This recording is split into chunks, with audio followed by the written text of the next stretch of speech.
El cuento de Jimmy. Hace mucho tiempo en Escocia nació un pequeño Jimmy.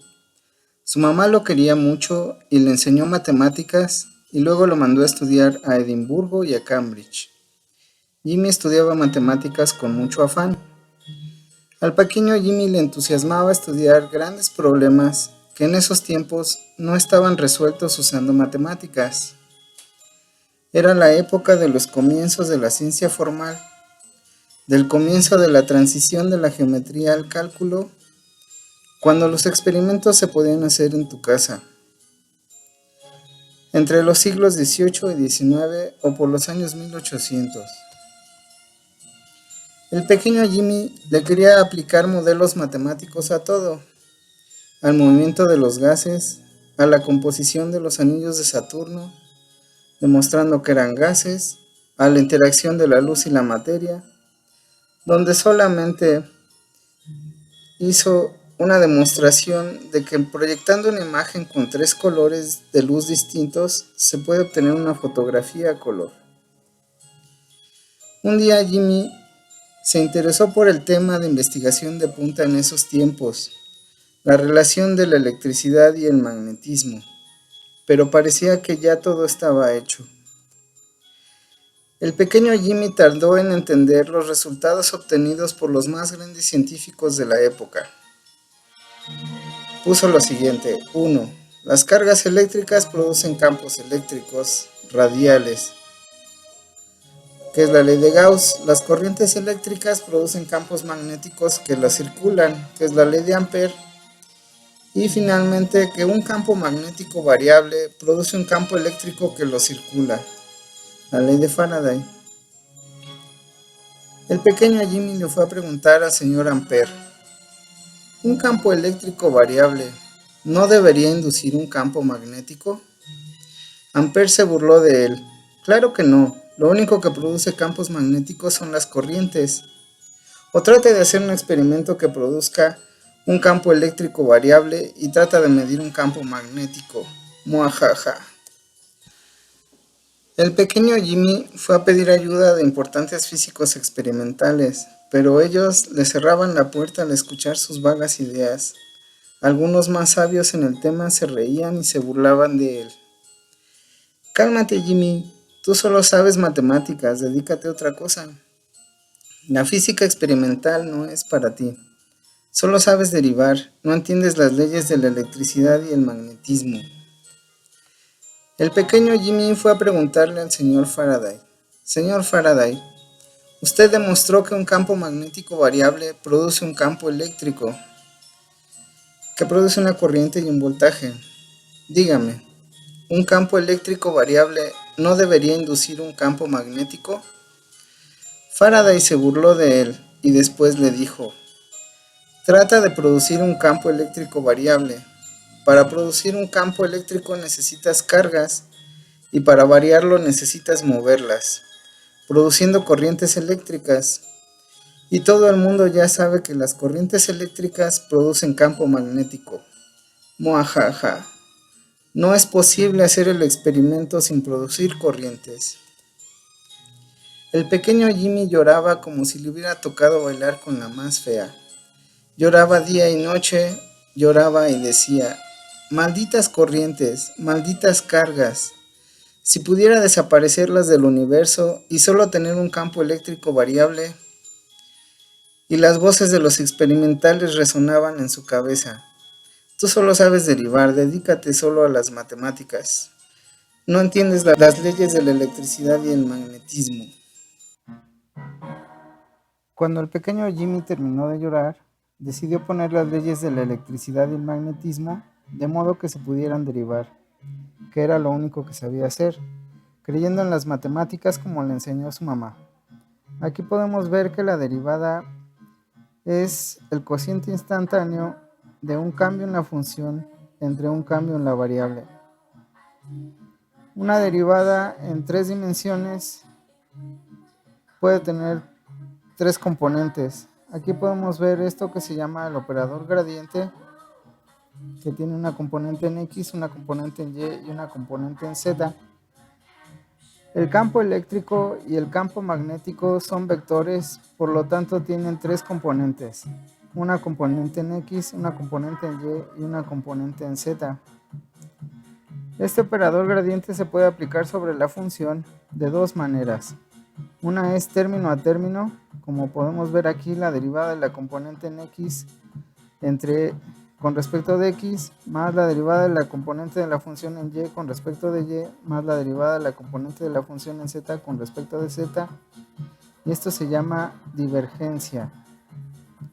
Y esta otra derivada con términos cruzados que se llama rotacional.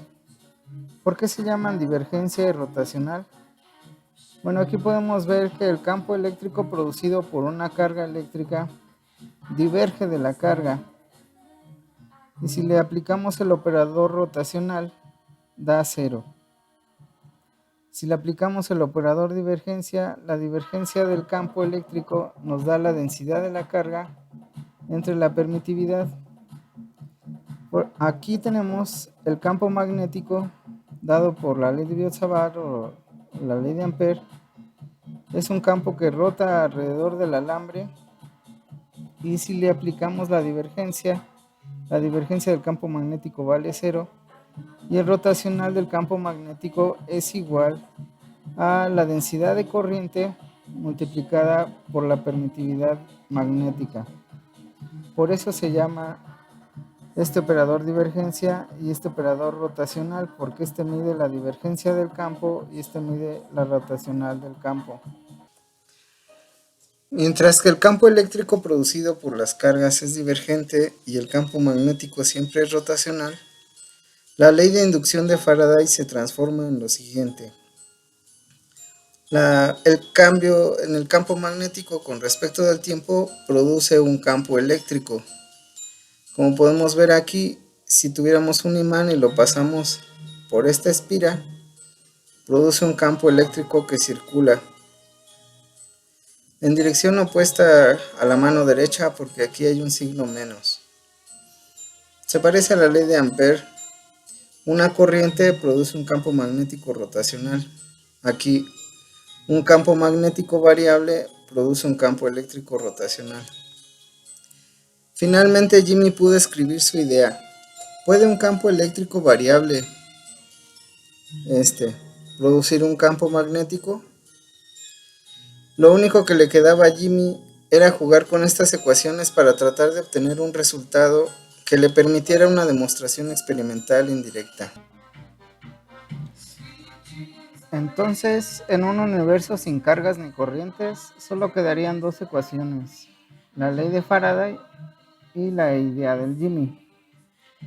Jimmy se puso a derivarlas como loco poseído, y en 5 minutos encontró que si derivas la ley de Faraday con respecto al espacio, aplicando el rotacional, y la ley del Jimmy con respecto del tiempo, obtienes estas dos ecuaciones, y al mezclarlas obtienes una ecuación que es la segunda derivada espacial del campo eléctrico es proporcional a la segunda derivada temporal del campo eléctrico.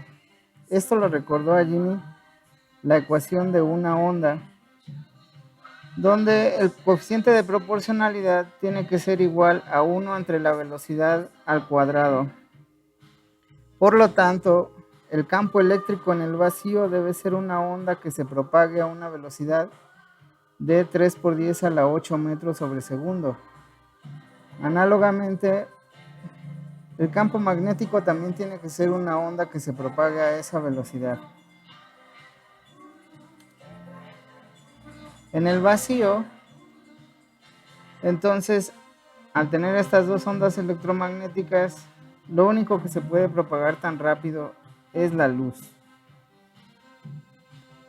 Sin querer, Jimmy encontró la respuesta a la pregunta más importante de la época y de todos los tiempos para ese entonces. ¿Qué es la luz? Todos sabían que viajaba en línea recta, que tenía propiedades de onda y de partícula, pero nadie tenía la menor idea de cómo dilucidar su naturaleza 50 años antes de la mecánica cuántica. La luz es un pulso o onda electromagnética que viaja en línea recta. Así Jimmy se volvió el físico más importante de la época. Las ecuaciones completas del electromagnetismo se conocen hoy como ecuaciones del Jimmy.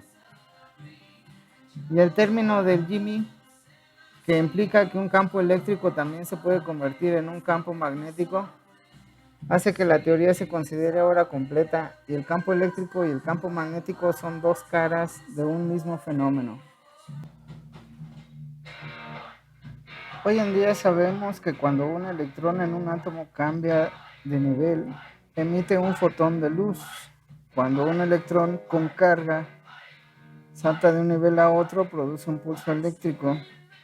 De acuerdo a la ley de Maxwell, este pulso eléctrico produce un pulso magnético, y de acuerdo a la ley de Faraday, el pulso magnético produce de nuevo un pulso eléctrico, de tal manera que se genera una onda electromagnética que viaja a la velocidad de la luz.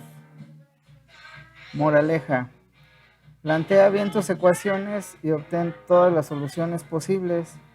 Cada solución matemática te puede dar una solución física, como cuando Dirac encontró la solución de la materia negativa y en vez de tirar sus resultados a la basura, reconoció la existencia de la antimateria. Y fin.